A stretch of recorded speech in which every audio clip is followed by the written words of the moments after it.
بسم اللہ الرحمن الرحیم۔ السلام علیکم ڈیئر اسٹوڈنٹس، آج ہم ایک انٹرسٹنگ ٹرم ڈسکس کریں گے اور اکثر آپ نے یہ ٹرم سنی بھی ہوگی۔ ٹرم کیا ہے؟ Human rights. ہیومن رائٹس جن کو اردو میں انسانی حقوق کہتے ہیں۔ تو سب سے پہلے ہم دیکھتے ہیں کہ ہیومن رائٹس کی ڈیفینیشن کیا ہے۔ Human rights are the freedoms to which all individuals are entitled as human beings.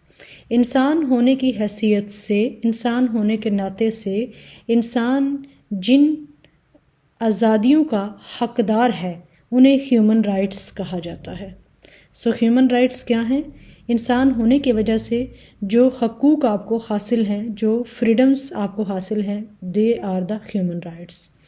اگر ہم بات کی جائے کہ ہیومن رائٹس کو پروٹیکٹ کیسے کیا جاتا ہے انٹرنیشنل لیول پہ، تو انٹرنیشنل لا یا جو کسٹمری انٹرنیشنل لا ہے وہ ہیومن رائٹس کی پروٹیکشن کے بارے میں بات کرتا ہے، لیکن کیسے؟ ایگریمنٹس کے ذریعے، agreements, conventions, resolutions and declarations کے ذریعے سے ہیومن رائٹس کو پروٹیکٹ کیا جاتا ہے۔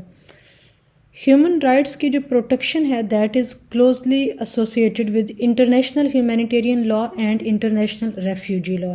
یہ جو دو لاز ہیں یہ بہت ضروری ہیں۔ دونوں میں بیسک ڈفرینس کیا ہے؟ انٹرنیشنل ہیومینیٹیرین لا میں اور انٹرنیشنل ریفیوجی لا میں۔ جو انٹرنیشنل ہیومینیٹیرین لا ہے وہ ایپلیکیبل ہے صرف ایسی سچویشن میں جہاں پر آرمڈ کانفلکٹ ہو، یعنی جہاں پہ مسلح تصادم ہو، آرمڈ کانفلکٹ ہو، تو ایسی سچویشن میں جو انٹرنیشنل ہیومینیٹیرین لا ہے دیٹ از ایپلیکیبل۔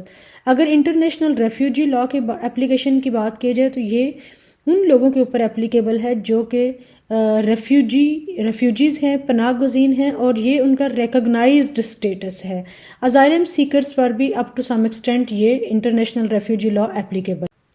لیکن اگر آج ہم بات کریں تو جو ہیومن رائٹس ہیں یہ ایپلیکیبل ہیں to all people at all Times.